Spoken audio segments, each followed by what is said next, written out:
As I know that he's nervous that I might be inappropriate, and I'm not going to disappoint him.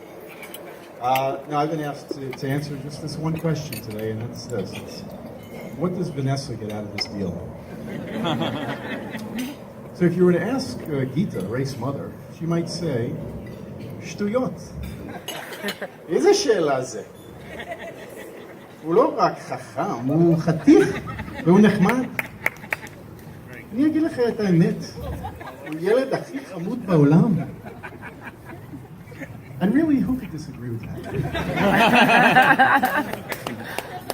As his friend of over 30 years, however, I'd like to take a shot at answering that question. So a few weeks ago, Rafe had a bachelor party here in LA.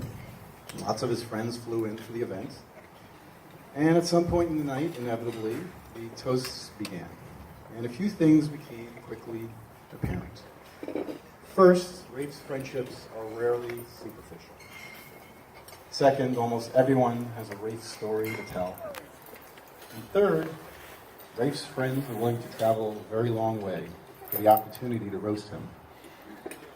The undercurrent in all of these toasts, though, was something I recognize from my long history with Rafe.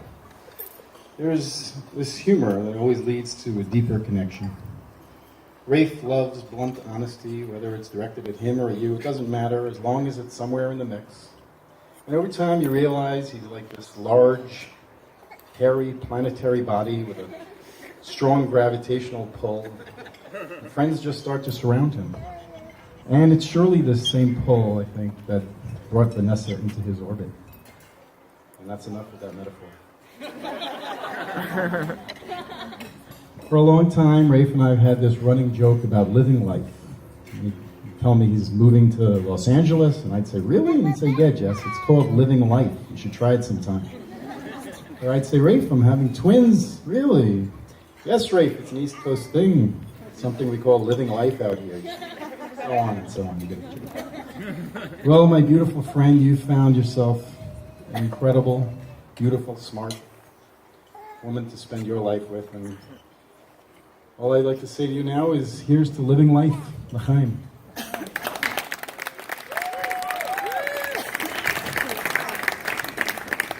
Thank you, Jesse. That was a great speech. Thank you also for the phrase, large, hairy, planetary body, because I didn't know what I was going to have nightmares about for the next decade. This next speaker is Rafe's friend from college, Bobby. Rafe and Bobby lived together in the Upper East Side for 3 years. Hello? Oh, hello. Oh my goodness. So many beautiful adult speeches, hard to follow after so much emotion and Danny's.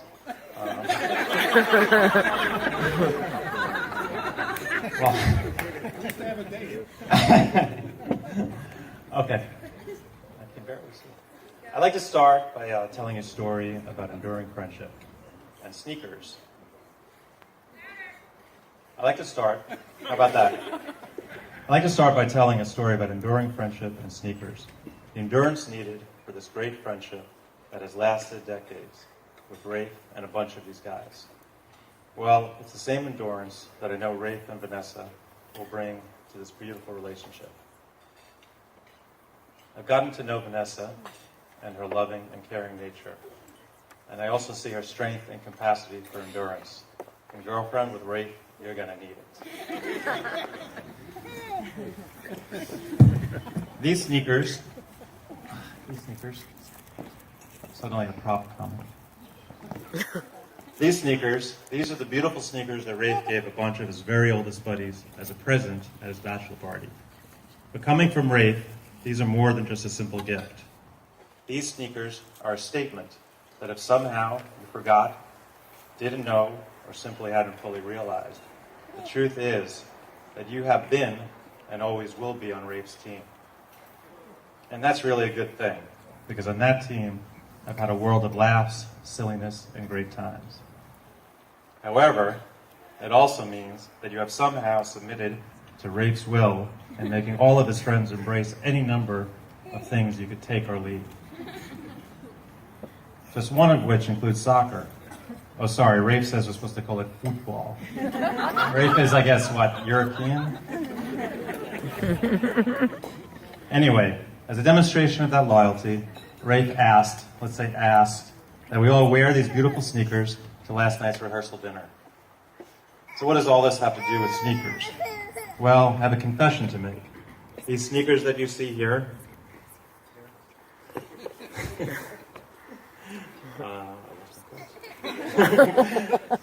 hard to work with props.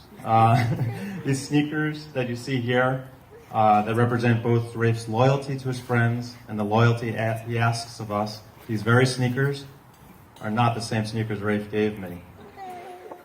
The sneakers that Rafe personalized with the nickname that he called me, and for some reason I called him, are not these.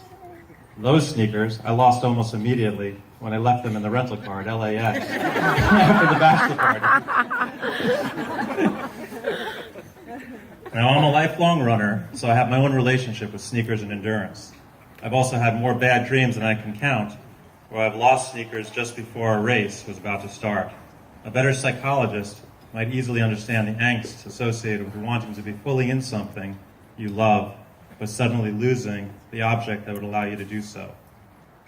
When I realized I left them, a feeling of dread passed through me at the prospect of Rafe finding out. It wasn't the dread of losing our great friendship. Yeah, you're great. Because I have absolute faith in Rafe's loyalty.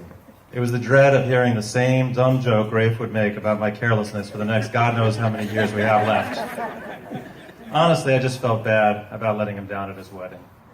So I endured weeks of working the phones with Enterprise Rent-A-Car. They kept assuring me that they took lost items very seriously, and it was unlikely that any of their employees would keep the sneakers for themselves. I figured there was hope. After all, how many guys in Los Angeles could want a new pair of soccer sneakers with the nickname Poppy in them? After several weeks, hopelessness set in, and Enterprise seemed to be losing their own endurance for my calls. Finally, they convinced me to give up with the help of 2 days of free car rentals at any of the locations. Resigned to the loss, I decided to replace the sneakers, hoping Rafe would never find out. The Adidas store is just 2 blocks from my office, so I took a walk up there, and a nice sales guy who got a laugh from the story helped me figure out the details to create a perfect replica.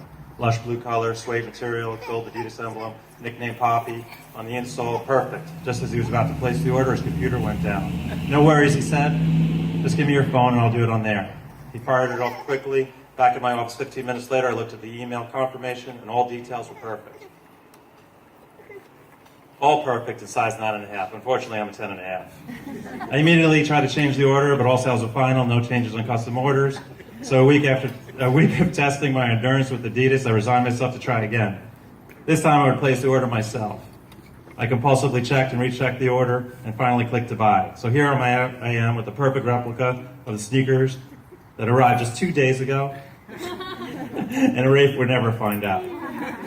Well, apparently I ordered them in leather and not suede.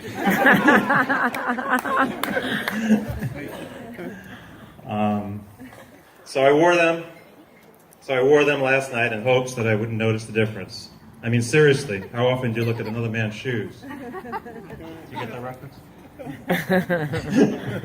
But I'm here to come clean. I know what's really important is what the sneakers represent. The rental car, phone calls, the slogs to the store, the dread. I endured it all again just to be able to show up for Rafe and Vanessa in almost the right sneakers on this special day.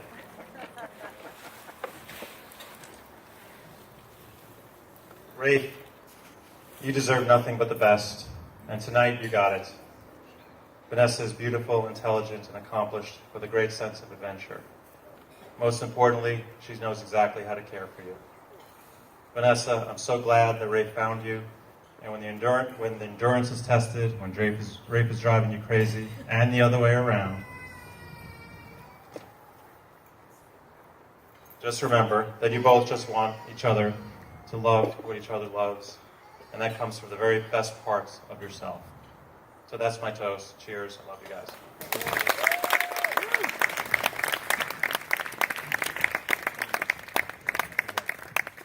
Give it up for Bobby. The next speaker up is Vanessa's friend, Amy. Amy is in town from New York, but she is moving to Los Angeles